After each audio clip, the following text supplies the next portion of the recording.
السلام عليكم بنات. طبعا أول شي نبدأ بالفيديو نقول اللهم صل على محمد وآل محمد. كلكم صلوا على محمد وآل محمد.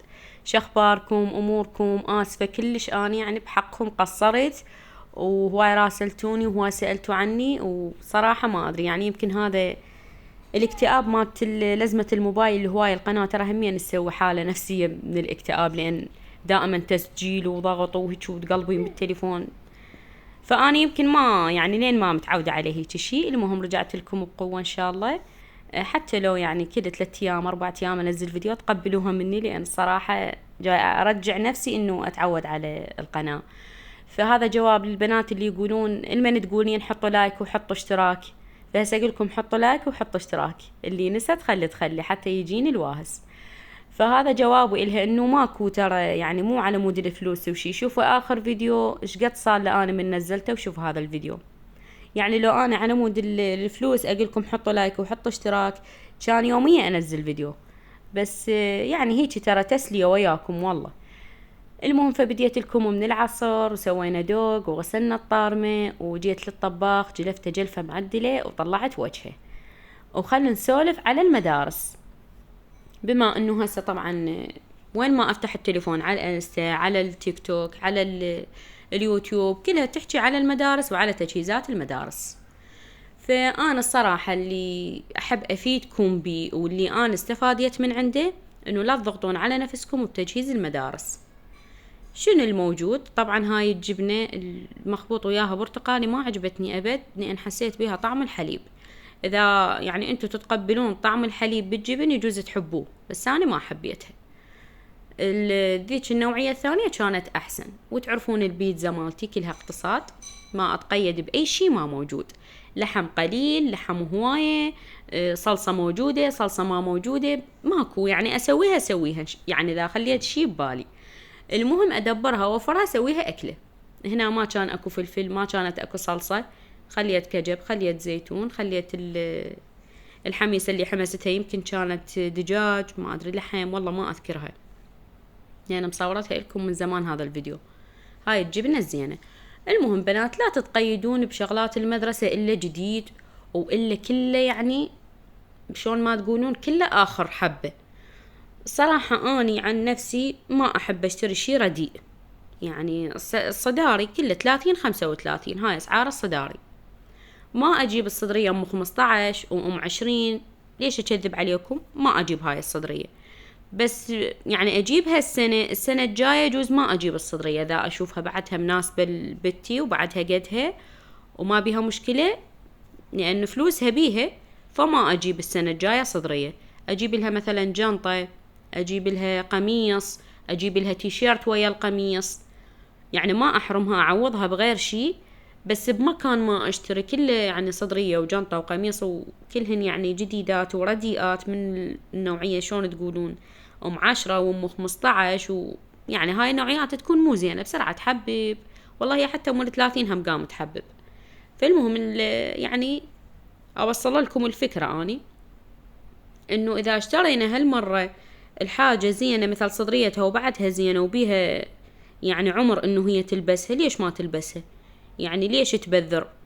ليش إلا أشتري لها صدرية ثانية وهي هذيك بعدها زينة؟ فأنا ضد هاي الفكرة. والله مرات عندي وأقدر أجهز لهم كله جديد، بس ما أجهز لهم جديد. أعلمهم من هسه، أقول لهم ماما هذا الشي ما يصير، اقدر اجيب لكم بس انتو حرامات، انتو شو تقولون يعني؟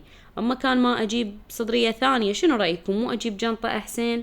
اجيب لكم جنطة حلوة، اجيب لكم محفظة حلوة، يعني من شي راقي. هم يقتنعون يقولون ايه شوف الصدرية نطلعها بعدها لونها حلو وجمالها بيها وتطريزها وكله حلو بيها، حرامات.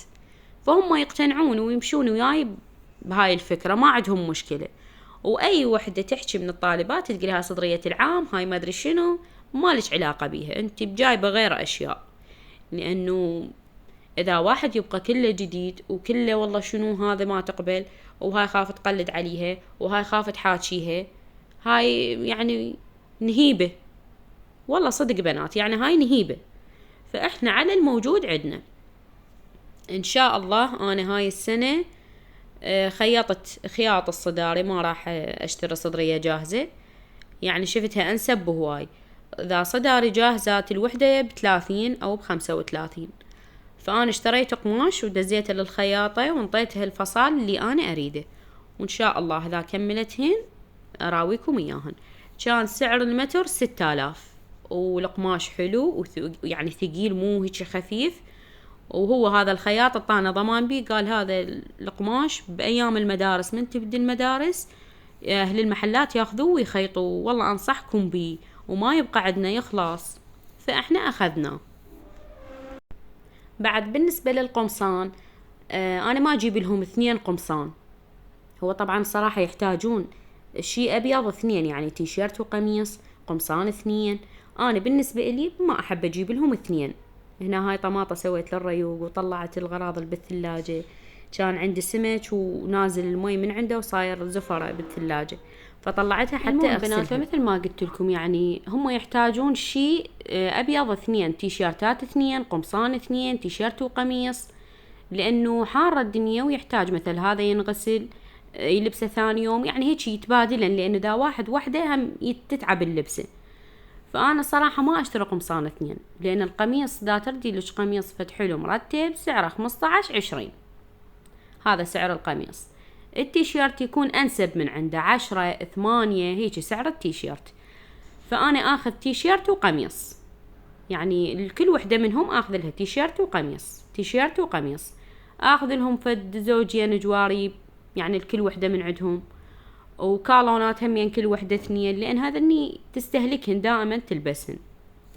وما البسها قصير ابد، وخاصة يعني اذا هيجي اعمار ثالث رابع، بعد ماكو، تعرفون هذا العالم شلون اختلف، بعد ماكو طفلة وهاي صغيرة وهاي ما حد يباوع عليها، لا الكل صار يعني ينتقدونها ويباوعون عليها وتصير بحالة خطرة.